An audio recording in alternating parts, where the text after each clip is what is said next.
Cod rather than on Broadway or in Hollywood. Mom says they could use Arthur. He's the evil genius of fundraising. When's he getting back from Greece? I shook my head. You know great Uncle Arthur. He comes, he goes. My uncle, founder and now silent partner in the business, had been invited to go sailing in the Mediterranean by an old Royal Navy buddy, and he'd been out the door of our shared 1784 saltbox house before he had finished quoting Homer, "The wine dark sea."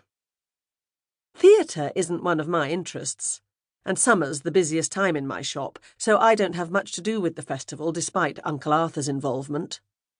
This year, I've been kept up to date with every development through Jayne's mom, Leslie, who's the chair of the volunteer committee. "The Hound of the Baskervilles," I said, "is a departure from the festival's usual lineup. I'd hardly call it a classic play." "It was suggested as a way of luring Sir Nigel," Jayne said. "He'll be reprising his role as played in the West End. It's going to be a huge hit. Everyone is beyond thrilled. We'll be packing them in all season. As well as theatre-goers, Holmes fans and tea drinkers will be beating down our doors." I smiled at her. Jayne was right. Not only the usual theatre-going tourist crowd would come to West London to see the play, but Sherlock Holmes fans would be attracted as well. And where would Sherlock Holmes fans rather spend their pre- or post-show time but engaged in a shopping frenzy at the Sherlock Holmes Bookshop and Emporium, followed by traditional afternoon tea at Mrs. Hudson's tea room. I made a mental note to get in extra stock of Sherlock Holmes, The Complete Novels and Stories, Volume 2, the volume containing The Hound of the Baskervilles, the second series of Sherlock, the contemporary BBC TV series, with the episode titled The Hounds of Baskerville, and any related paraphernalia I could round up.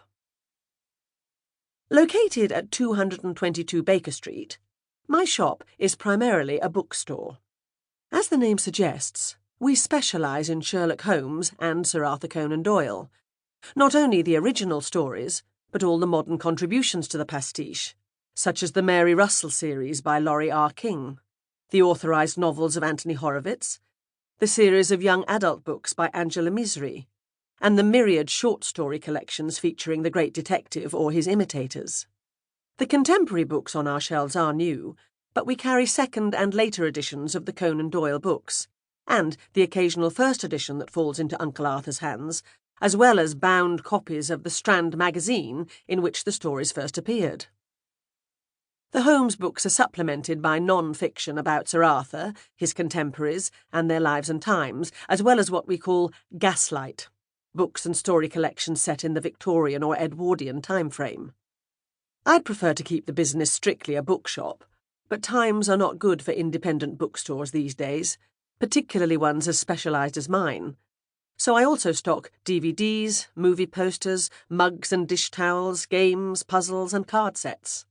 Anything and everything that might feasibly be related to the great detective. Anything within the bounds of good taste, that is. I'm continually surprised how much is not. Great-uncle Arthur and I own the Emporium, as well as half of the tea room next door at number 220. Jayne, a professional baker, owns the other half and runs the place.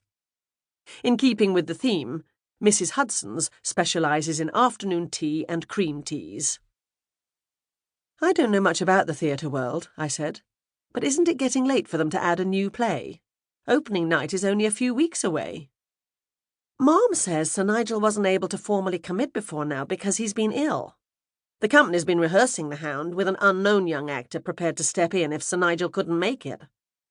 Sir Nigel played the role for years in the West End, so he knows all the lines." "Said unknown young actor can't be too terribly pleased," I said. "Such is showbiz," Jayne said dreamily. "Don't you have enough to do with running the tea room, never mind taking up a part-time career in theatre?" She stared at me through narrowed eyes. "I swear, Gemma Doyle, sometimes I think you can read my mind." People say I'm smart and observant. I don't know that I'm smarter than anyone else, but I know how to interpret what's right before my eyes. Jayne's been talking about the festival for weeks. When she thinks no one's looking...